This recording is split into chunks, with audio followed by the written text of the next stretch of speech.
What's going on, people? Want to talk about Lomachenko and his legacy and his career as a whole. Years ago, Lomachenko, he hit the scene. He was the biggest name as far as prospect goes. He was the number one best amateur fighter probably ever, with a record of 396-1. The hype was real. He wanted to fight a world title fight in his first fight. Keep in mind, he's like 25, 26 years old, so he was already thrown into the fire because he had such an extensive amateur career. And he won his first fight. He wanted it to be a world title fight, but they didn't allow him to do it. The commission, he wins his first fight. Then he fights Orlando Salido in the second fight, and he fights a world title fight. He was roughed up in that fight. Salido came in above the weight. He came in kind of heavy. He fought pretty dirty. Lomachenko got to work, but he got to work too late. And he was taking over the fight late in the fight, but it was a little too late. Salido beat him. And a lot of people were saying, man, Lomachenko, he bit off more than he can chew. He's overhyped, this and that. And he loses. What does he do? They wanted to do a rematch with Salido, but Salido asked for too much money. He priced himself out, so they didn't do it. Lomachenko in his next fight, what a lot of people would do is they would fight an easy opponent after that to rebuild. He doesn't do that, Lomachenko. He goes in for the top guy at that weight class, Gary Russell. And Gary Russell was arguably even better than Salido. He was considered the number one guy. And Lomachenko beat him clearly. And Gary Russell, very underrated fighter because he hasn't done so much since Lomachenko. But he was a threat at that time. And he had the fastest hands in boxing. And some people would say he has the fastest hands in boxing history. And Lomachenko beat him. And Lomachenko then after that just continued to dominate and beat legit world-level guys over and over and over again. Guys that were in the top 10, you know, guys like Gabriel Rodriguez, Jason Sosa, Edgar, what was his name? Edgar something? Edgar Sosa, Nicholas Walters, a lot of those kind of guys, Mariaga, just fighting guys that were like, you know, from 126, 130, stopping them, making them quit, climbing up the pound for pound list to arguably number one on the whole pound for pound list, kept challenging himself. And a lot of guys at 126 and 130 did not want to fight him at the time. Leo Santa Cruz, Miguel Berchelt, two that come to my mind right there.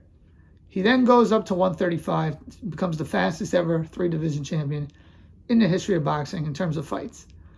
This dude's career is amazing. At lightweight, he goes up, beats Jorge Linares by knockout when Linares was actually a factor still, not when Haney beat him. Beats Luke Campbell, beats, who else we talking? Krolla, whatever, not such a big deal. But he's always fighting legit good opposition. He fights Teofimo Lopez for unification fight for Undisputed. He comes up short. In that fight, I do think he fought kind of poor and kind of scared. I will be real. He did come on late in the fight, but it was too little too late. That was an L. He lost. He got in the ring and lost. I don't want to hear the excuse to the shoulder. He lost. Could he have beaten Lopez in a rematch? Probably, considering how Lopez lost to Kambosos, and Lopez is going through a lot mentally. But he didn't beat Lopez. After the Kambosos loss, Lopez moves up to 140. Fight doesn't happen. We go back to the drawing board. He gets offered to fight Kambosos last year in Australia, and he probably would have beaten Kambosos both times had he gotten the chance to and become undisputed. But he had the war. And as an honorable man, he stays home with his country, passes up his lifelong dream to be undisputed for the, you know, for staying at home, you know, for the opportunity to stay at home and fight for his country.